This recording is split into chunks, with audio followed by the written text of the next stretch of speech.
Hello and welcome to civil engineering quick solution. तो आज मैं बात करूँगा कुछ वैकेंसीज़ के बारे में। ये परमानेंट वैकेंसीज़ हैं, ये बात आप ध्यान दें पहले ही।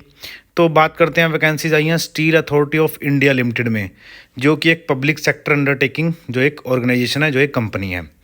तो इसके अंदर जो ये पोस्ट आई हैं, ये है SC ST OBC के लिए। सबसे पहले तो आप ये बात ध्यान रखें, SC ST OBC के लिए हैं। और पोस्ट का नाम है मैनेजमेंट ट्रेनीज़। ये टेक्निकल पोस्ट हैं। ये बताऊंगा मैं कौन कौन सी जो ब्रांचेज हैं उनके अंदर आई हैं। तो 92 पोस्ट हैं, आप देख रहे हो यहाँ पे। तो आगे बात करते हैं इसके बारे में। तो जैसे कि कंपनी के बारे में यहाँ थोड़ा कुछ बताया हुआ है। कंपनी की टर्नओवर 1 लाख करोड़ रुपए है, ऐसे करके कुछ चीज़ें इसके अंदर बताई हुई हैं। तो जैसे मैंने आपको बताया, पोस्ट है 92। अब ये पोस्ट आप देखोगे, डिसिप्लिन यहाँ पे आ रहा है, chemical engineering, civil engineering, electrical, instrumentation, mechanical, ये अलग अलग माइनिंग होगी। ये सारी पोस्ट हैं, किसी में 3 हैं, किसी में 26 हैं। यहाँ पे जो सिविल इंजीनियरिंग की पोस्ट हैं वो 3 हैं, और मैकेनिकल की पोस्ट हैं वो कितनी है, 34 पोस्ट हैं। इसमें आगे दिया हुआ है SC की कितनी है, जैसे ST की कितनी है, OBC की कितनी है।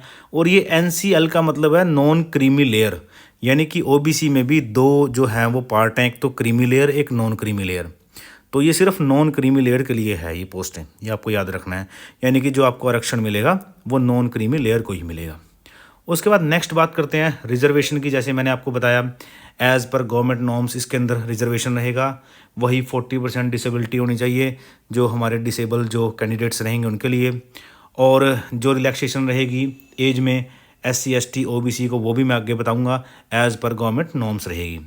अब बात करते हैं इसमें, जैसे आप देख रहे हो एलिजिबिलिटी क्राइटेरिया। जो अपर एज लिमिट है 31/12/2023 तक, इसके अंदर जो है आपकी एज जो हम काउंट करेंगे 31/12/2023 तक, वो कितनी होनी चाहिए वो भी बताता हूँ। SC ST की होनी चाहिए 33 साल मैक्सिमम। 33 साल से ज़्यादा वाला इसके अंदर अप्लाई नहीं किया सकता। और 31/12/2023 तक काउंट करनी है आपने 33 साल। उसके बाद OBC NCL की 31 साल।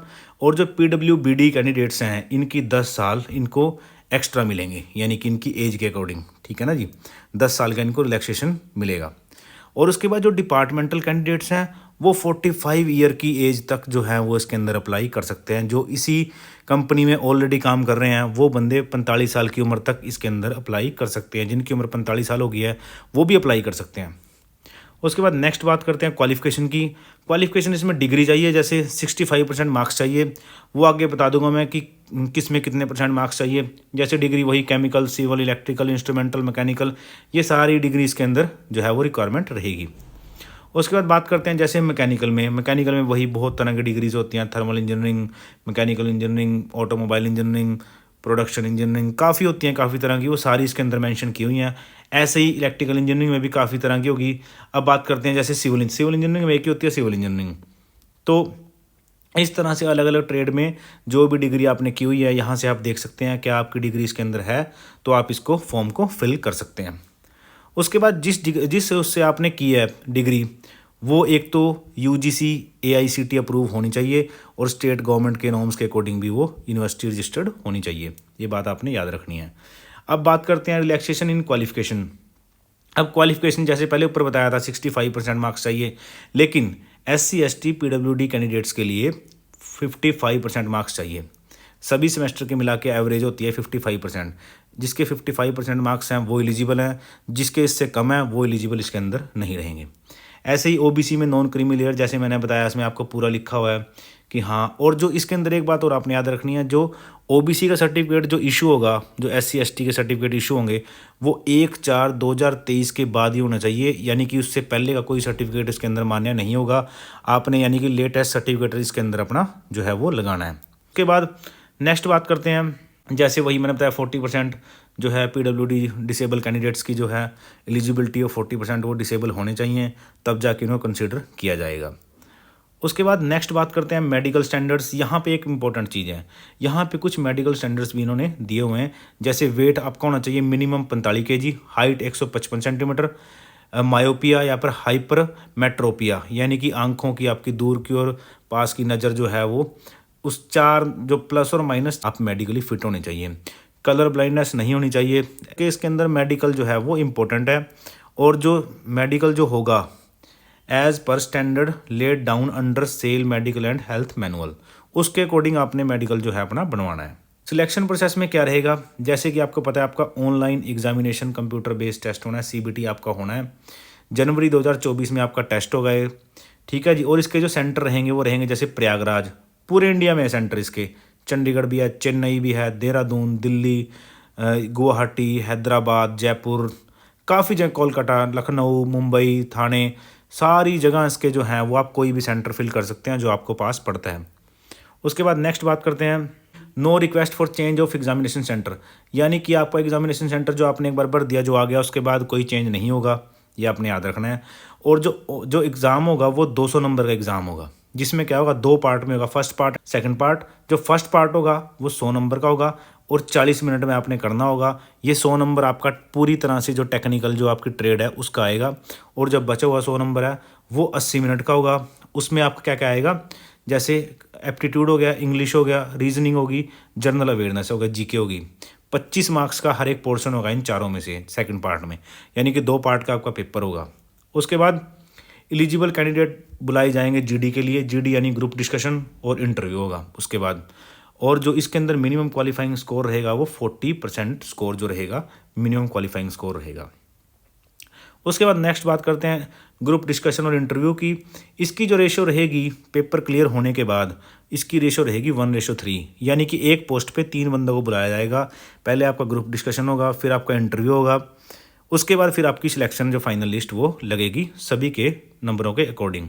और इसमें जो रेशो रहेगी 75:10:15, यानी कि जो 75% नंबर होंगे वो आपके एग्जाम के कंसिडर किए जाएंगे, 10 नंबर आपके GD के और 15 नंबर आपके इंटरव्यू के इसके अंदर कंसिडर किए जाएंगे। ये आपने याद रखना है।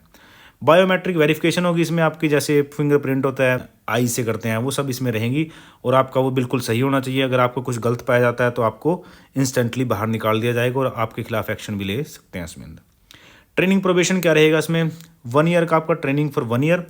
उसके बाद क्या होगा, जो बंदा इसको क्लियर कर लेगा फिर उसको 1 साल के लिए प्रोबेशन पे रखा जाएगा, यानी कि जो इसकी ट्रेनिंग हुई जो 1 साल की, वो जो उसको क्लियर करेगा उसके बाद उसको 1 साल के लिए प्रोबेशन पे रखेगा। उसके प्रोबेशन के बाद फिर वो परमानेंट होंगे। इसमें मिलेगा क्या आपको, जो इसमें 50,000 रुपये पर मंथ आपको पे मिलेगी जिस टाइम पे आप जैसे ट्रेनी हो एज ए। उसके बाद क्या होगा, स्केल आपका 50,000 से 1,60,000 तक रहेगा। उसके बाद मैनेजमेंट ट्रेनिंग के से बाद आप जो असिस्टेंट मैनेजर आप डेजिग्नेट किए जाओगे, फिर आपकी पे हो जाएगी 60,000 से 1,80,000। इसके अलावा आपको क्या क्या मिलेगा, और आपको DA मिलेगा, डेयरनेस अलाउंस। उसके अलावा आपको हाउसिंग या तो घर मिलेगा या HRE मिलेगा, ठीक है जी। आपको मेडिकल फैसिलिटी मिलेगी आपके लिए, आपके परिवार के लिए। और आपको ये साल में 16 लाख तक की जो बेनिफिट आई इसके अंदर मिल सकते हैं पर एनम। प्लेसमेंट क्या होगी, प्लेसमेंट इसमें जैसे माइंस की डिवीज़न में ही आपकी प्लेसमेंट रहेगी और 4 साल तक आपको सर्विस वहीं करनी होगी। आप जो है ट्रांसफ़र के लिए अप्लाई नहीं कर सकते, यानी कि 4 साल आपने जहां एक बार आपकी पोस्टिंग होगी आप वहीं रहोगे, उसके बाद आप ट्रांसफ़र के लिए अप्लाई कर सकते हो। और जो डिपार्टमेंटल पर्सन होंगे जिनकी सिलेक्शन होगी उनको 2 साल, इनिशियल 2 ईयर वो वहीं जॉब करेंगे, उसके बाद फिर वो ट्रांसफ़र के लिए अप्लाई कर सकते हैं। अब इसको अप्लाई कैसे करना है, जैसे ये वेबसाइट है www.sale.co.in, ऑनलाइन ही अप्लाई होगा ये। इसी वेबसाइट पे आपको सारी जो है वो जानकारी मिलेगी। इसी वेबसाइट पे आपके जो है वो एडमिट कार्ड आएंगे, सब कुछ यहीं आपका होगा, रिजल्ट भी यहीं आएगा, सारा यहीं होना है। इसका लिंक मैं डिस्क्रिप्शन में दे दूंगा जहाँ से आप क्लिक करके सीधा इसको अप्लाई कर सकते हैं।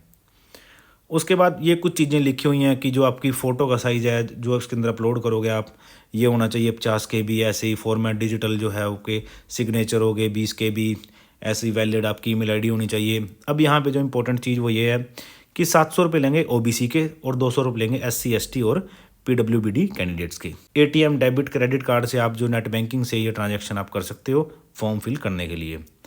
उसके बाद यहाँ पे कुछ जो जनरल इंस्ट्रक्शन लिखी हुई हैं ये आपने पढ़ लेनी है। नॉर्मल सी आपको जैसे इसका कैटेगरी का सर्टिफिकेट होना चाहिए, मैट्रिकुलेशन सर्टिफिकेट होना चाहिए, ठीक है जी। ऐसी चीज़ें इसके अंदर लिखी हैं, बेसिक सी चीज़ें हैं, सारी चीज़ें यहाँ मेंशन की हुई हैं। उसके बाद बात करते हैं आगे, ये आप पढ़ लेना कि आप जैसे लॉगिन करोगे, रजिस्टर करोगे, न्यू रजिस्ट्रेशन करना है। अगर आप पहले से रजिस्टर्ड हैं तो आपने उसी ID पे ही दोबारा आपने अप्लाई करना है। ऐसे करके कुछ चीज़ें इसके अंदर सारी लिखी हुई है, आप पढ़ लेना एक बार। अगर कुछ ना समझ आए तो आप मुझे कमेंट सेक्शन में पूछ लेना, मैं आपको डिटेल में बता दूंगा। तो आगे इसमें क्या लिखा हुआ है कि ये भी कुछ खास नहीं है। इसमें यही लिखा हुआ है कि जैसे आपने ऑनलाइन अप्लाई किया और अगर आपके उसमें फ़ीस आपने भर दी, जो आपने पूरा क्राइटेरिया नहीं भरा, आपने कुछ चीज़ें छोड़ दी इसमें, तो आपका जो है फॉर्म वो रिजेक्ट कर दिया जाएगा, यहाँ पे लिखा हुआ है। ठीक है जी, ये भी आपने पढ़ लेना एक बार। इंपॉर्टेंट कुछ ये है कि जो आपके एडमिट कार्ड आएंगे, उसके बाद शॉर्ट लिस्ट जो आपके रिजल्ट आएंगे, वो सारे SMS ईमेल के थ्रू या फिर आपने सेल की वेबसाइट पे जाना है, वहाँ से आप चेक कर सकते हैं। कोई आपको सेपरेट फ़ोन कॉल नहीं आएगी। उसके बाद कुछ जर्नल इंस्ट्रक्शन है कि आप इंडिया के होने चाहिए। ठीक है जी। नेशनलिटी आपकी मिनिमम एज 18 साल होनी चाहिए, आपकी यूनिवर्सिटी अप्रूव्ड होनी चाहिए AICTE से। ऐसे करके चीज़ें इसके अंदर कुछ लिखी हैं, ये आप पढ़ लेना। वही कॉमन सी चीज़ें हैं, NOC आपने लेनी है। अगर आप किसी गवर्नमेंट ऑर्गेनाइजेशन में काम करते हो तो वहाँ से आपने NOC लेनी है। SC ST का जो है वो आपने सर्टिफिकेट बनवाना है, और जो फॉर्मेट होगा वो अवेलेबल होगा सेल की वेबसाइट पे, वहाँ से आपने हिंदी इंग्लिश में आप बनवा सकते हैं उसको। कुछ ऐसी चीज़ें नॉर्मल इंस्ट्रक्शंस हैं, जैसे आपकी ड्यूटी कहाँ रहेगी। जैसे मैंने पहले बताया, आपकी प्रीलिमिनरी पोस्टेड आप वहाँ होगे इस डिवीज़न में, माइंस वाली डिवीज़न में। ठीक है जी, इस तरह की कुछ चीज़ें हैं। अपर एज लिमिट जैसे यहाँ बताया, क्वालिफिकेशन कैटेगरी, वो मैंने सारा कुछ आपको बता दिया पहले, वो सेम रहेगा। ये ऐसे करके चीज़ें सारी आप पढ़ लेना एक बार। यहाँ पे कैटेगरी वाइज आपकी कट ऑफ बनेगी, ये लिखा हुआ है। जैसे इसके अंदर जो कोर्ट रहेगा जहाँ पे आप केस करना चाहोगे, अगर आपको कोई डिस्प्यूट हो जाता है तो दिल्ली रहेगा, वो दिल्ली कोर्ट। ये इन्होंने क्लियरली रखा है, आप देश के किसी भी कोर्ट में केस नहीं कर सकते। वो करोगे भी तो दिल्ली ट्रांसफ़र होगा वो केस। उसके बाद लास्ट जो बात है इंपॉर्टेंट है, इसकी जो रजिस्ट्रेशन की डेट है वो है 11/12/2023 से, जो कि अभी 3 दिन हो चुके हैं। और लास्ट डेट है 31/12/2023। 31/12/2023 से पहले पहले आपने सारा प्रोसीजर अपना कर लेना है। तो मैं आपको ये एडवाइस करूँगा कि बहुत अच्छी पोस्ट हैं, आप एग्ज़ाम भी दें, इसको फिल भी करें और कोशिश करें, थोड़ा तैयारी करें इसके लिए, पढ़ने के लिए। अगर आपको इसका कोई सिलेबस चाहिए तो वो मैं आपको प्रोवाइड करा दूंगा। वैसे मैं आपको बताऊँ बेसिकली तो SSC JEE का जो सिलेबस होता है वो सारा सिलेबस आप फॉलो करें, वही सिलेबस इसके अंदर आएगा। तो इस तरह की वीडियो मैं आने वाले समय में लेके आता रहूँगा। तो आशा करता हूँ वीडियो आपको अच्छी लगी होगी। Please like, subscribe and share.